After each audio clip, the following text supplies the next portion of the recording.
If you love to try out brand new products in card making, but would really rather see them up close and personal before you spend money on them, then this video series is for you.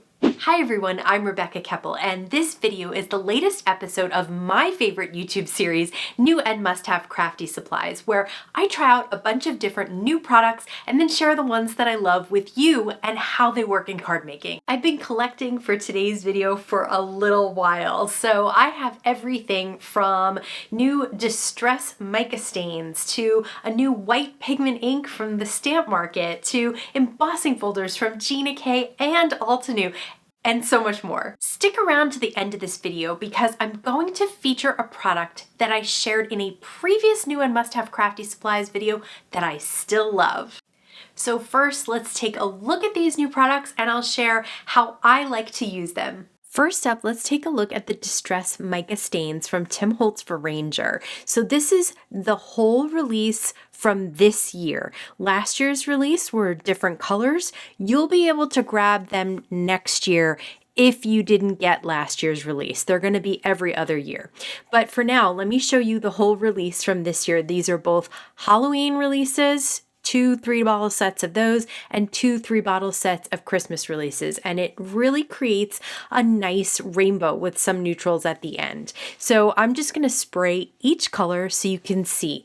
Now, Tim did mention in his live that if these colors are not bright enough for you, you might want to check out some of the other designers at Ranger. So I did grab a few other things that are not brand new products, and I'm just going to share them with you. But I love these mica stains because they have that pearlescent look to them. These are the dilution sprays. The pink and the blue there are not pearlescent, but there are shimmer sprays. The light pink and the white are shimmer sprays. So check out all the shine that you can achieve just by spraying a bottle. I absolutely love that.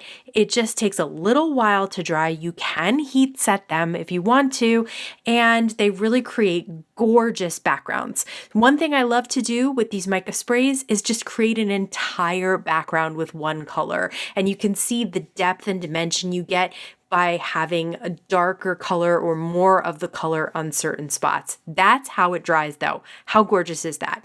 This Dina Wakley acrylic gloss spray, I love to tap. I have the white acrylic and they just came out with black. So I grabbed the black and you can just tap it with the bottle to create those spritzes. The other way I love to use the mica sprays is to use more than one color on a background because there is a little bit of blending between them.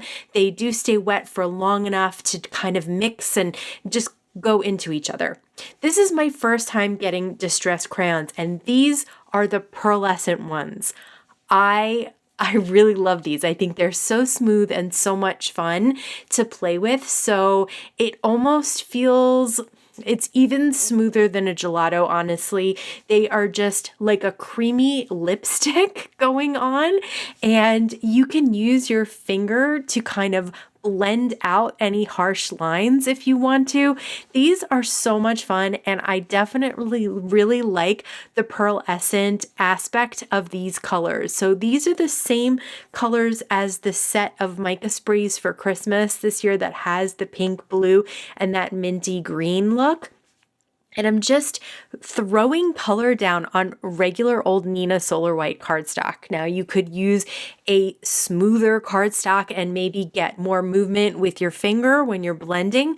You could use watercolor and then really get in there with some water and mix these around because they are water reactive like all other distress products. I decided to just spritz some of that white shimmer spray right on top and create this background, but these are a lot of fun to play with.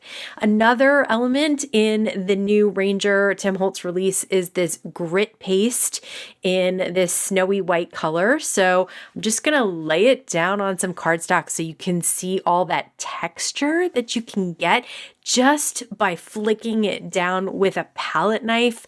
Absolutely gorgeous. Just so many fun things to play with, and just look at that dimension, the texture, and then it does dry a little more clear than white, but if you do it on white cardstock, you can have that real white kind of crystallized look, which then I decided to spritz some of the mica spray stain right on top. And you can see that you can layer all of these different mediums on top of each other. Another thing that you can get from the Dylusions line is shimmer paint. So a lot of you know that I have been buying the distress paint every time a new distress color comes out. I do buy the distress paint. But now I'm going to go back and look at some of these shimmer paints from Dylusions because Tim had recommended if you want those brighter colors, look at some of the other designers. So I love the brights and the light brights. And so these Dylusion colors are a lot of fun to just throw down on some cardstock. You get the colors, but then you also get the shine. I covered this panel with an orange shimmer, and then I'm just going to spritz some of the mica stain on top. Again, mix and match these mediums, put them together, just have fun with them and see what you come up with. Okay, the next product I want to show is the Gingham 5x7 embossing folder from Gina K. I love that it's 5x7, so you can get a larger card out of it if you want. And I love those classic patterns like Gingham. The last time I got from Gina K was a Swiss dot pattern. So I'm just going to run this through. This is not a 3D embossing folder, it's a regular embossing folder. I did need a few little cardstock shims underneath to get a really good impression here. That's okay, as long as you can figure out what is the best sandwich for you. This is the Altenew. This is 3D. Happy holidays. I've never gotten an embossing folder that has words on it, and I was so intrigued by this. I thought this was so cool. I'm sure other people have done it, but this is my first attempt at using one. And I love it. I think that's super cool that you're able to create that just by running it through a die cut machine. So I think both of those are a lot of fun. This is the new Pigment ink from the Stamp Market. Now, they encourage you to try this with some white heat embossing. So of course, that's what I tried right away. I'm using a Stamp Market stamp, and I'm going to ink it up with that white pigment ink and stamp it on some of their colorful cardstock. Now, I did stamp it twice. You can see that just stamping it on that white cardstock is absolutely beautiful, but you can also then cover it with white embossing powder. Because it's pigment ink, it's going to take longer to dry. So you'll have plenty of time to add that white embossing powder. And I think the reason that you get a better look from that is because it's white underneath. So it's not like it's clear underneath, and if you miss a spot, you only see the color. You see white no matter what. I also ran it across one of the gingham embossed pieces of cardstock, just lightly running it all across the card, because then the ink pad is only really touching the raised areas of that embossed panel. And I love this because gingham white check with that light blue, I think is so pretty. It's such a pretty look. So it does not stay wet forever like some pigment inks do. I did not have any trouble with it at all smearing or getting all over my hands. I would definitely let it dry a little bit, but not as bad as a typical white pigment ink. And look at how cool that looks with the Happy Holidays Altenew embossed panel there. This is the PinkFresh 6x6 pattern paper pad called Delightful. I think you could probably take one look at this pad and see that these colors are my favorites. I use them all the time. They make me so happy. So I also grabbed the Enamel Dots from the same collection. You can see how those Enamel Dots perfectly match that pattern paper pad. So if you're in the doldrums and you're missing some bright colors, grab both of those. This is the Studio Light Essentials paper pad in Fairy Tale Glitter. So now this is a European company, so the size is a little different than what the US card makers are used to, but this is a great glitter paper. It does not rub off on your fingers at all. And again, these colors are phenomenal. This is the Let's Celebrate Happy Birthday Simon Says stamp sentiment strips. You all, if you've seen these videos before, you know I love these strips because they're a bargain and because they finish off cards really quickly.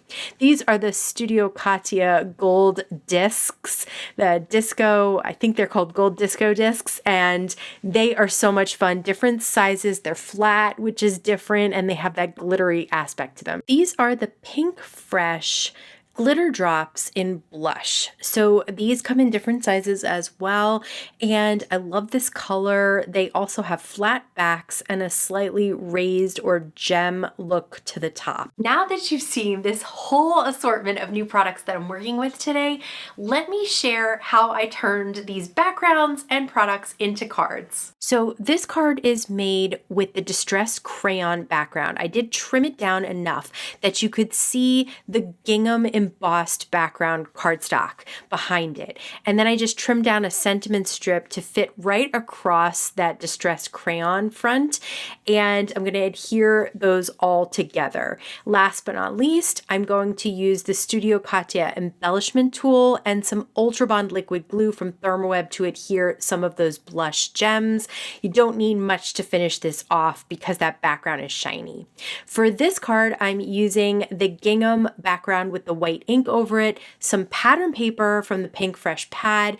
I'm going to snip off the edges of a sentiment strip that I placed on top of the pattern paper. It is again cut down small enough that you can really see that gingham background, but look at how pretty those flowers look on the gingham background.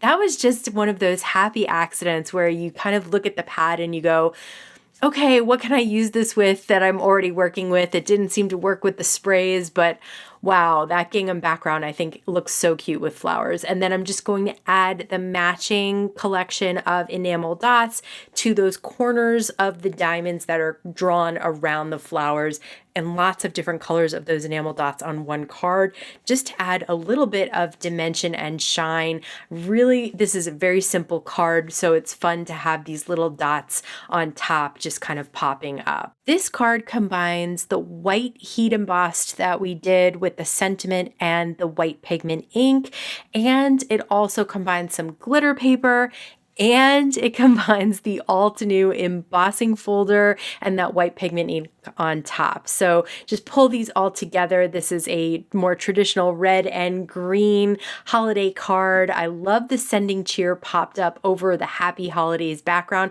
And then let's add some of those gold glitter discs from Studio Katia in just like a sprinkle on a diagonal across the card, because again, super, super simple card that I really loved putting together, all these little elements, and they just happen to match together so well. For this card, I am going to take, this is the grit paste with some mica spray on top. I'm going to trim that down and mat it on some of the pattern paper from PinkFresh. I'm going to cut a sentiment from the Simon Says stamp sentiment strips and pop that up on foam adhesive. And I'm not going to add anything to this because I really love that grit paste and the mica stain together. This is the multiple colors of mica stain. I am going to trim that down to 4 by 5 1/4, and then I'm going to place it on some glitter cardstock. And I am going to use just tape runner with that because that glitter cardstock doesn't have the raised glitter. You can use tape runner to adhere down your panel down to your glitter cardstock. Then I'm going to use a sentiment strip from the Simon Says stamp set, and then some enamel dots for the birthday wishes. They look like confetti or little balloons floating around.